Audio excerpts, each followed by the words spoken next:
Oi gente, tudo bem aí? Já te inscreve no canal e deixa o like pra mim. Parece que cada caso é pior que o outro, principalmente quando envolve criança. Eu vou contar tudo pra vocês. Taca a vinheta.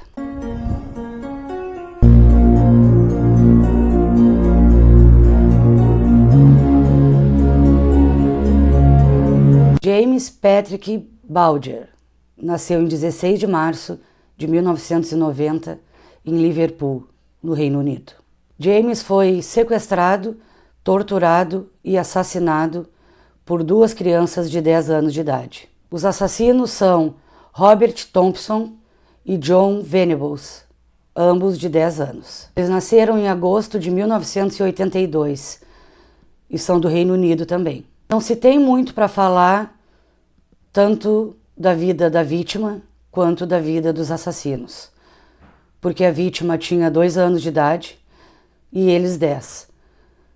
Não tem muita história para contar. A vítima era praticamente um bebê ainda. O pouquinho que tem para se contar sobre a vida dos assassinos é que eles sempre causaram problemas na escola. Robert e John eram colegas da mesma escola. O pai de Robert Thompson abandonou a família quando ele tinha 5 anos de idade. E a mãe de Robert era alcoólatra e tinha depressão. A família de John era uma família normal. A princípio não tinha nada que desabonasse. Robert e John andavam sempre juntos na escola. Era comum eles matarem aula, como era comum também eles furtarem os pertences dos colegas de aula. Eles sempre estavam causando problemas. No dia 12 de fevereiro de 1993, não foi diferente. Eles mataram aula, só que eles tinham uma meta. Eles saíram para matar alguém. Os dois foram até um shopping de Liverpool e lá eles começaram a andar procurando a presa, procurando a caça deles, porque essa era a intenção dos dois. Como eu falei para vocês, tanto a vítima quanto os assassinos não têm história de vida para ser contada. Então a gente vai pular direto para o dia do crime. Os dois acharam uma vítima. Eles avistaram 2 irmãos brincando numa piscina de bolinha, enquanto a mãe estava praticamente do lado, dentro do shopping. Como essa mãe estava praticamente do lado, de repente ela percebe que os 2 filhos sumiram. Ela quase que imediatamente encontra a filha. E a filha diz que o irmãozinho saiu com 2 meninos. Parece que o alvo deles, desde o início, era um menino. Essa mãe, quando avista o filho caminhando com Robert e John, dá um grito desesperado. A criança vê e vai correndo em direção a ela chorando. Robert e John, então, saem de fininho e desaparecem no meio das pessoas do shopping. Os 2 continuaram caminhando, atrás de outra vítima. Mas enquanto isso, eles começaram a furtar dentro do shopping também. Eles furtaram pilhas e uma latinha de tinta azul. E lá estão os 2, caminhando, olhando, observando, até que eles encontram outra vítima. Eles colocam os olhos em James. James e a sua mãe estavam numa loja de departamentos. A mãe dele estava praticamente na porta e ele a alguns passos de distância. Mas essa pequena distância não foi empecilho para eles pegarem da mão do pequeno James e sequestrarem ele. Robert que deu a mão para James. E imediatamente que ele fez isso, ele já se dirigiu ao exterior do shopping. Isso aconteceu por volta das 15h42 da tarde. É claro que o shopping estava cheio de câmeras e as câmeras de segurança filmaram tudo. É claro também que logo em seguida a mãe de James se deu conta, porque ele estava a metros de distância dela e ela já saiu à procura do filho. Enquanto eles faziam o trajeto com James para fora do shopping, várias pessoas depois que tudo aconteceu relataram que viram os 3, mas não acharam nada de anormal, nada que chamasse atenção. Eram apenas 3 crianças caminhando. Ninguém podia imaginar que 2 crianças de 10 anos teriam capacidade para fazer o que fizeram. Quando a mãe de James, Denise, se deu conta que o filho tinha desaparecido, porque ela estava gritando pelo nome dele, ela estava andando pelo shopping, ela estava desesperada. E quando ela viu que realmente ele tinha sumido, aí sim, aí o desespero foi maior. Denise correu até os seguranças do shopping, descreveu as roupas do filho e logo em seguida eles chamaram James no microfone do shopping. Eles começaram a olhar nas câmeras e era 16h15 e não tinha mais rastro de James. Robert e John já tinham saído com o pequeno James, estavam fora do shopping caminhando perto de um canal. Nesse momento, James cai no chão e bate a cabeça. Saiu um pouco de sangue. Eles colocaram o capuz da blusa de James para esconder caso alguma pessoa passasse e visse. Essa pessoa não ia estranhar. James chorou bastante quando caiu. Ele se machucou, mas ele ainda estava bem. Durante o percurso do sequestro, 2 pessoas abordaram o trio. Essas pessoas abordaram porque eram 3 crianças. Um de 2 anos, como eu disse, praticamente um bebê, e 2 crianças de 10 anos. Eles viram eles sozinhos, sem nenhum adulto por perto, e perguntaram o que eles estavam fazendo ali. Para a primeira pessoa, eles disseram que James era irmão deles e que estava tudo bem. A primeira pessoa acreditou. Quem respondeu foi Robert. Ele foi tão convincente, mesmo com a pouca idade, extremamente convincente, que a pessoa acreditou e não contestou. Já para a segunda pessoa que abordou o trio, eles disseram que o menino estava perdido e que eles iriam levá-lo até um posto policial que tinha ali perto. Essa segunda pessoa também acreditou. Agora vocês vejam a esperteza, a destreza desses 2, com essa pouca idade, conseguir enganar 2 adultos. Robert e John levaram James para uma estação de trem abandonada, mas que às vezes ainda passava trem por ali. Então ali começa a tortura. Sabe aquela tinta azul que eles furtaram no shopping? Eles jogaram no rosto de James. Eles colocaram dentro do olho esquerdo dele. Eles praticamente cegaram um olho dele. Eles começaram a chutar, eles começaram a tirar pedra, aí eles acharam as pedras muito pequenas, começaram a tirar tijolos no pequeno James. Eles ficaram alguns minutos batendo. Eles batiam como se ele fosse um saco de pancadas, como se não fosse uma pessoa, como se não fosse um ser vivo. Depois eles pegaram as pilhas que eles também furtaram do shopping e colocaram dentro da boca de James. Colocaram também, vocês sabem aonde, as pilhas. James já tinha sido torturado, já tinha apanhado, já tinha sido rechaçado, violado. O seu corpo foi violado. Mas ainda eles não estavam contentes, eles queriam mais. Então eles tiveram a brilhante ideia de pegar uma barra de ferro com mais ou menos 10 quilos.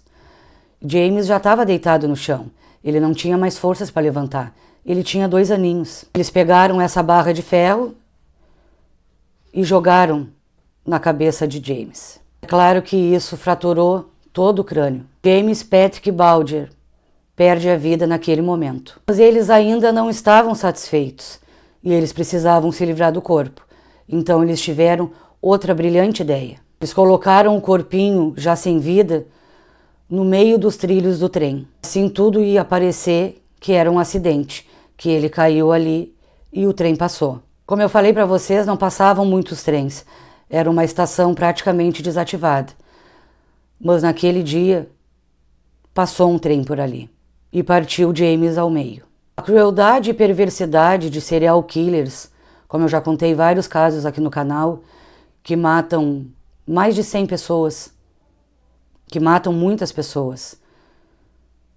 Não que a gente consiga digerir, mas a gente já está acostumado com a maldade, com a perversidade humana. Agora um caso desses, onde 2 crianças de 10 anos tiram a vida de um bebê de 2, isso não é comum.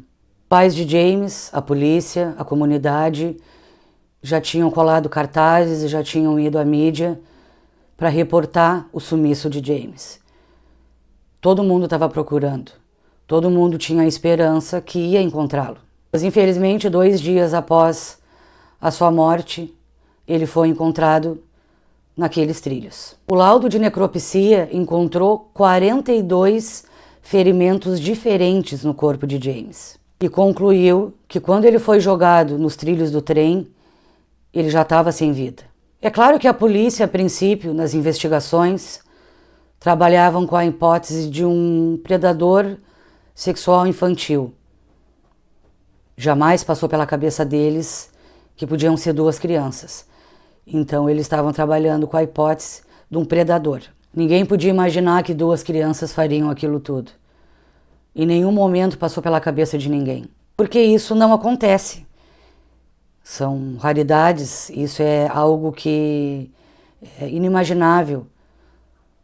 É difícil até para a polícia não é acostumada a lidar com casos assim. Após o sumiço de James, a polícia já estava trabalhando, já estava vendo as imagens das câmeras de segurança do shopping, mas mesmo vendo ele saindo com 2 crianças, eles não acreditavam que quem tinha feito aquilo eram aquelas 2 crianças. Mas depois de algum tempo e de muita investigação, de analisar as imagens e de muita pesquisa, claro que a polícia tinha que ir na casa daquelas 2 crianças para ver o que elas sabiam. Talvez a polícia tenha ido lá só para perguntar se eles tinham alguma pista, se eles tinham visto alguma coisa, se eles sabiam de alguma coisa. Provavelmente não foi para incriminá-los, porque até então eles não eram suspeitos de nada. Dia 18 de fevereiro de 1993, a polícia vai à casa de Robert e John. Na casa de Robert, a polícia encontra um tênis dele com marcas de sangue. Eles apreendem esse tênis. Na casa de John, eles encontram uma jaqueta dele suja com tinta azul. A polícia coletou as impressões digitais e o DNA dos 2. Depois das análises feitas e concluídas, eles viram que aquele material genético foi encontrado na cena do crime e no corpo de James. Agora a polícia sabia que James Bulger tinha sido torturado e silenciado por aquelas 2 crianças. Os 2 foram interrogados por mais de 20 horas por policiais e psicólogos. Depois de algum tempo eles começaram a falar. Eu não encontrei nada que diga o motivo pelo qual eles fizeram isso. O que eles contaram sobre isso, por que eles fizeram isso. Eu não encontrei em nenhum lugar que contasse essa parte da história. Os psicólogos disseram que Robert não demonstrava nenhum sentimento de culpa, de arrependimento. Ele era muito sério e ele era mais quieto. Já John demonstrava um pequeno sentimento de culpa. Estava muito nervoso e chorava bastante. Os psicólogos falaram também que os 2 sabiam exatamente o que tinham feito. Eles tinham consciência que era errado e eles fizeram mesmo assim. Em novembro de 1993, aconteceu o julgamento dos 2. A polícia levou para o tribunal do júri as roupas, a barra de ferro e os tijolos usados para tirar a vida de James. Tudo isso foi exposto para as pessoas que estavam lá. Todo mundo ficou horrorizado. Os pais de Robert Thompson e John Venables não puderam acompanhar os filhos. Eles foram acompanhados por assistentes sociais. Eles foram condenados a 8 anos num centro correcional para crianças infratoras. Os pais de James Patrick Bulger tiveram que seguir suas vidas, tentar seguir suas vidas, como se nada tivesse acontecido. E como seguir as suas vidas depois de perder um filho com 2 anos de idade e perder um filho dessa maneira. Esse crime chocou o Reino Unido, a Inglaterra. Esse crime chocou o mundo todo.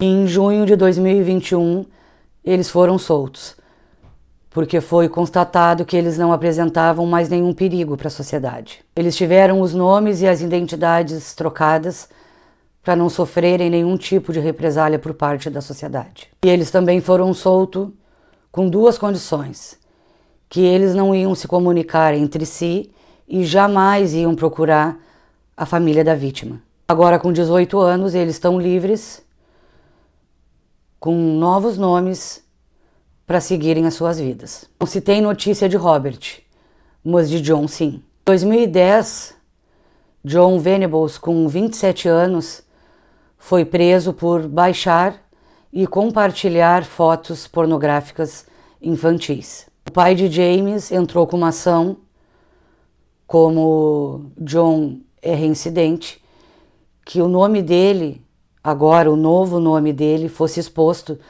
porque ele representa um perigo para a sociedade, sim.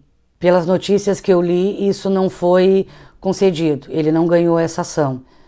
John ainda continua anônimo. Uma curiosidade que é bem diferente aqui no nosso país é que em alguns países europeus, crianças e adolescentes a partir de 14 anos já respondem pelos seus atos.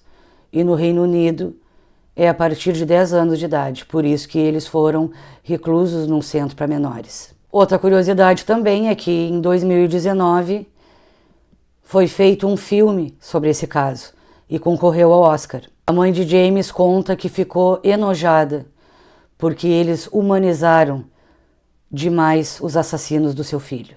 Os pais de James se separaram. Eles têm uma filha. Eu não sei se essa filha é dos dois, quando eles ainda estavam casados, ou se é filha somente do pai de James. Se vocês têm essa informação, comentem aqui embaixo. Agora eu pergunto para vocês o que uma mãe e um pai têm que fazer para continuar vivendo. Como eles conseguem? Eles estão anestesiados, é uma dor que jamais vai passar, mas eles têm que continuar vivendo. Como se faz? Como se consegue? Eles vão viver com isso para o resto da vida. E os assassinos com as identidades novas seguem a sua vida normalmente.